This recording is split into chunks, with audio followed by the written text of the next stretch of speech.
I've been married for 13 years, and for most of that time I was a stay-at-home mom. About 10 years ago, I tried to start a small home business. It only lasted a year and a half, and when it failed, it left us with a significant amount of debt. To fix that, my husband sold his old house, and we had to move into a smaller place. He was always against me starting the business in the first place. Say it was too risky, but I pushed ahead thinking I could make it work. When it all fell apart, everything changed between us. I became the one who had put us in financial trouble. He's never directly said that, but it's clear in the way he treats me. Something in the way he looked at me shifted. He became more critical, acting like I was incapable. He still did nice things, helped with household tasks, kept everything running smoothly, but there were always these little comments.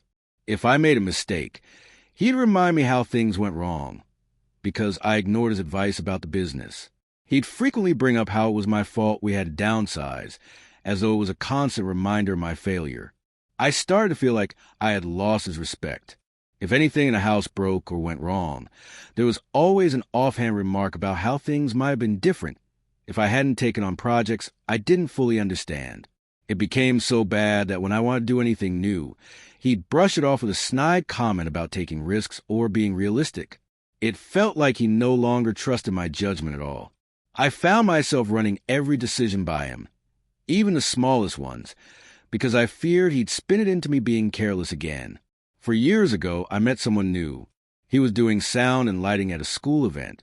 He wasn't married, didn't have kids, and worked for himself. He had this quiet confidence about him that made me feel safe. We started talking more, ran into each other a few times at other events, and eventually exchanged numbers under the excuse of planning events together.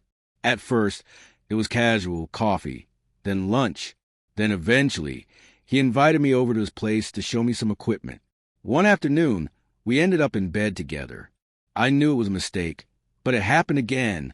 I started lying to my husband about where I was, telling him I had volunteer work or that I needed some time alone. Really, I was sneaking off to see him. We watch movies, order food, and talk. He listened to me in a way my husband didn't. He asked me about my dreams, my ambitions, things I hadn't talked about in years.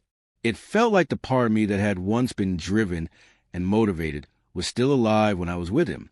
I told myself it wasn't hurting anyone. In a strange way, it made me feel like I was becoming myself again, like I wasn't falling apart on the inside. Last month, it was our anniversary. My husband kept pushing for us to take a trip, but I didn't want to go. I told him it was too expensive or that we couldn't leave our son with my parents for that long. But really, I just didn't want to leave town in case I could see the other man. Despite us not meeting as often lately because of the schedule, I still had feelings for him. I thought we'd figure something out. That weekend, I told my husband I had errands to run and needed to pick up decorations for our anniversary dinner. Instead, I went to see the other man. We spent a couple of hours together, and I left reluctantly when I had to get back home. When I got home, there was a beautiful dinner set up, candles, food, everything he'd made himself. Our son was at my parents' house. My husband didn't say much at first, but after we ate, he pulled out a folder. It was divorce papers. He said he knew everything, had known for a while. He wasn't going to fight about custody because he was keeping our son, and he was also keeping the house. His lawyer was already involved, and everything would be handled through attorneys from here on out. He didn't get emotional or make a scene. He just handed me the papers and said I should read them. I feel like I'm falling. I don't know how I got here or what to do. I've been staying with my parents, but things are tense. They haven't said much, but I can feel their judgment. I haven't told anyone else yet. I feel like disappearing.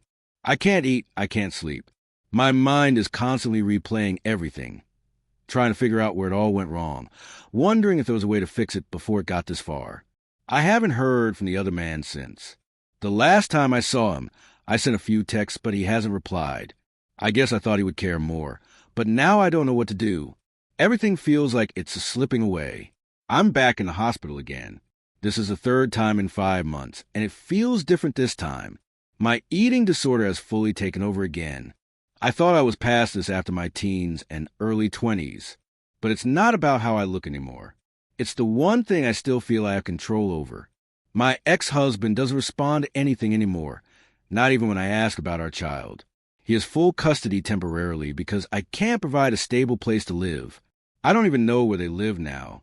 I only found out he moved because a package I sent for my son was returned. I wonder if my son even saw the last message I sent. He didn't reply, and I'm starting to think my ex blocked my number. My parents have cut me off. After my last hospital stay, they told me they couldn't keep watching me self-destruct and blame everyone else. That hit hard because I never thought I was blaming anyone. I tried reaching out, but they blocked my number, and when I showed up at their door, they didn't open it. I lost my job last week, too. It was just part-time admin work, but I missed too many shifts. I lied about being sick, but they found out I was inpatient and said they couldn't keep the position. I understand. I barely have the energy to get through the day, let alone keep a job. The AP is gone. I haven't heard from him since everything fell apart. I sent a message telling him I needed someone, but he left it on read, and then a few days later I was blocked. I saw on Facebook that he got engaged. There was a picture of 2 hands with a ring on them. It hurt because I remember taking a picture like that with him when everything felt fine. I wish I could say I'm learning something from all this or making progress, but I haven't had therapy in 2 months. My insurance won't cover anymore, and I'm not in the right headspace for telehealth. The last therapist said I needed higher level care anyway. I'm not writing this for pity. I just feel invisible. My marriage is over. My relationship with my child is probably beyond repair, and my parents are gone. No one from my life before talks to me. Even here in the hospital, I'm not getting any visitors. No one is asking who will pick me up, and no one is coming. I don't even know who I am anymore without them. Even if it was broken, it was still something, and now it's just emptiness. I wake up, count the hours, maybe eat the crack a nurse insists on, and go back to bed. The fall feels slow, but when you hit the bottom, it happens all at once. You lose everything, and you realize you were never ready to be alone. The loneliness is brutal. I've been there. When you finally see the full extent of what you've done, and no one's around to soften the blow, it's devastating. But that's when the real work begins. This is the moment you choose whether you keep spiraling or rebuild from scratch. Journaling, real accountability. It's not about hating what you lost, but understanding why it happened. You don't need your ex to forgive you to change, but you do need to understand what caused the betrayal, so it never happens again. If you want to be a safe person, first for yourself, then for others, you have to face the truth no matter how hard. Your ex, your child, they stepped away not because they're cruel, but because you gave them reasons not to trust you. You say you regret everything, but what are you doing with that regret? Feeling bad isn't the same as changing. You still have a chance to rebuild, even if it's the last one. Take it seriously. No shortcuts. I know a lot of people might be harsh, but I hear the pain in what you're saying. No one gets to this point unless they've been carrying far too much for far too long. That doesn't excuse what happened, but it does mean you're still a person with value and you're capable of healing. You don't have to have all the answers now. Just stay present, one day at a time.